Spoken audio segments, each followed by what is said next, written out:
Assalamualaikum warahmatullahi wabarakatuh. My name is Fazleen, Major Z. Today I want to talk about Japanese garden. So first of all, let's start with introduction. So first of all, Japan adores beauty. It is visible in their tradition. This includes their traditional attire such as the kimono as well as their traditional way of arranging flowers called kebana. This love is also well shown in their gardens. And then, Japanese gardens are simple, balanced, and make one feel closer to the nature. Their garden have three primary types of. One of them being the Karasensui, which is literally translated to dry mountain water, also known as Zen garden.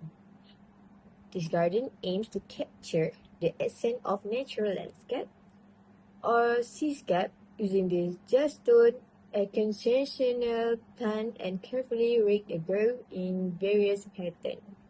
Next, we go to the background.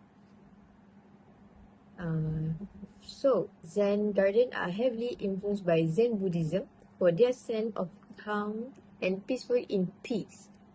The birth of the garden was to aid the meditation during the time in Kamakura period, inducing the feeling of large room into the smaller space were necessary to represent the natural landscape by monochromatic combination of all elements. So the inspiration is the most Japanese garden, Zen garden, and one of them was inspired by Chinese Song Dynasty in landscape painting and those philosophy in their aesthetics, which emphasize mountain, river, and the void. All this serve not just as scenery, but also a spiritual metaphor. Third is function. Since Zen garden was created was to aid meditation, the intention of this garden is to relax one mind, meditate, as well as give the space for contemplation. So heading on to features, during designing a Zen garden, each element is chosen deliberately, often symbolizing larger ideas about nature, mindfulness, and the passing of time. These elements are very common in Zen gardens. The first thing you'll see in a Zen garden is sand or gravel. What it represents is water, specifically the oceans, lakes, or flowing rivers. In the design, the ray patterns are not random. They are waves. Straight lines represent calm waters, while swirls around rocks represent ripples crashing against an island. Next are stones and rocks. Rocks primarily represent mountains or rugged islands jutting out of water. A tall vertical stone may represent heaven element, while smaller surrounding stones represent the earth or humanity. Next is moss and mineral plants. Because Zen gardens are usually dry, plants are used sparingly. Patches of moss represent distinct land masses or forested islands. Evergreen trees, like pines, are often used to represent longevity and endurance through the seasons.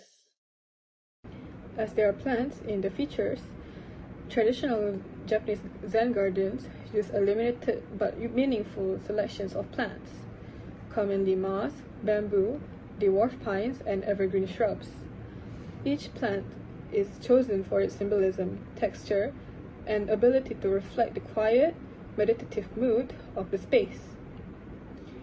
These gardens often highlight natural growth, imperfection, and seasonal change, while maintaining a minimalist design.